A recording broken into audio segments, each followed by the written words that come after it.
Hi, Lori Stevens, certified 8 to Great coach from Powerful Education Solutions and Life Skills Prep Camp for this Wednesday Wisdom. This week's topic is procrastination. And if you noticed, I procrastinated on putting up my Monday Minute, but I am not procrastinating on doing my Wednesday Wisdom. So, what is procrastination? Well, procrastination is when you delay doing something you know you should do or you need to do, regardless of the consequence of waiting. So I talk to my students about that a lot. What is it that has you procrastinating? And how does that feel? And they think that in the moment, it's great because it puts off doing whatever it is and they don't want to do it anyway. So it's okay. But then when we talk about it a little bit more and we get to the point where it's okay, but now the assignment is due and you don't have it, how does that feel? And they ultimately realize that they actually spent more time worrying about the assignment than they would have if they had just done the assignment. So I work with them like that. And I don't talk to them about their brain necessarily. Now, older students, I will, but let's talk about the brain for a second. What's going on? Well, it's in the amygdala, which is the part for decision making. And what's going on is we're trying to self-regulate. We're trying to self-soothe. We're trying to self-protect or preserve ourselves. So a lot of times when we look at a project and we don't have the bird's eye view, meaning we can't look down and see it complete, well, then we can't zoom in and see the individual parts either. So we don't know how to even get started. So an example might be, years ago, I was doing a 30-minute presentation and it was 3 days before the presentation. And I'd been reviewing what I wanted to say in my head and I kind of had a plan.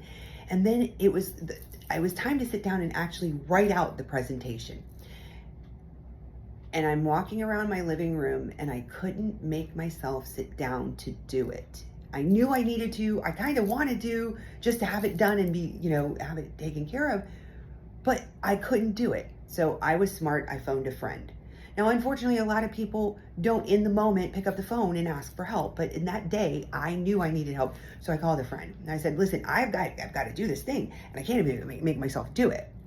So she goes, hey, Lori, can you go over to your computer?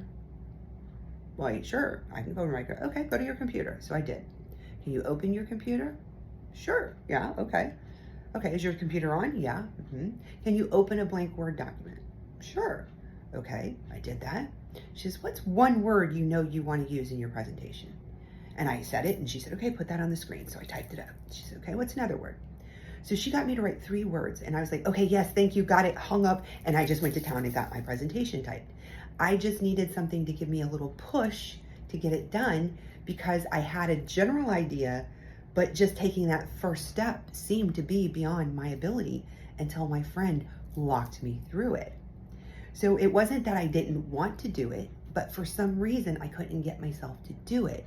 So the self-preservation was, I don't know how to do this, so I'd rather not fail, so I'm just not gonna do it.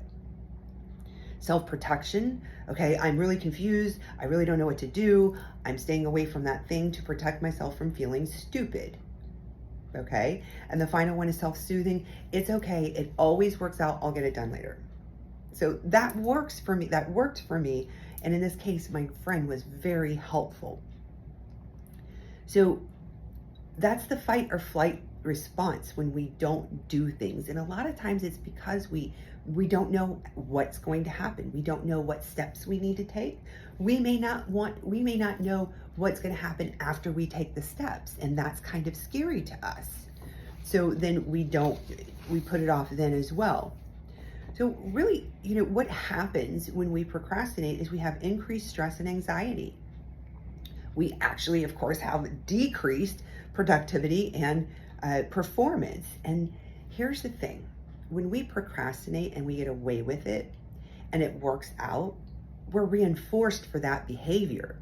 Plus, when we're sitting there and we're nailing our work and we're just going at it, we're getting a big hit of adrenaline, so we can become adrenaline junkies. So there's a lot of things that go into creating chronic procrastinators and talking about the bad things that happen. So another bad thing that can happen is mental and physical health decline because you've increased your stress, but you're also going to strain relationships in all likelihood. Any relationships where you're a procrastinator and other people are depending on you, that can't be good. Or when I was in college and I procrastinated on writing a paper, everyone in my world paid the price for that because I was stressed. It damages relationships. And it also made me miss opportunities because I was stressed about doing the work. I didn't have time to do other things, or because now I have to do the work and it's due, I'm missing the opportunity to go do something else that I wanted to do. So if you're a procrastinator, first, please stop beating yourself up. It doesn't help. All it does is make it worse because the self-talk going on is the most important thing you hear. So talk yourself into saying, it's okay, next time we'll do better, and next time have a plan. And next time you can call me, or you could call a study buddy or someone else that can help you walk over to the computer, open it, and turn it on. The simple steps. So you can rewire your brain for productivity by taking baby steps. What are the first few steps? By picking up the phone, calling a friend, calling me, reaching out. I'm always available through text. If I can answer you, I certainly will. And if we can self-regulate ourselves and make sure we're getting adrenaline and dopamine correctly, then we're not going to be junkies looking for it and creating situations. So share your thoughts below. If you liked what I had to say, if you know a procrastinator that's always beating themselves up, share this with them. Share this with other thought leaders so that they can give me feedback. I'd appreciate it. Thanks. Hope you have a great week. Bye.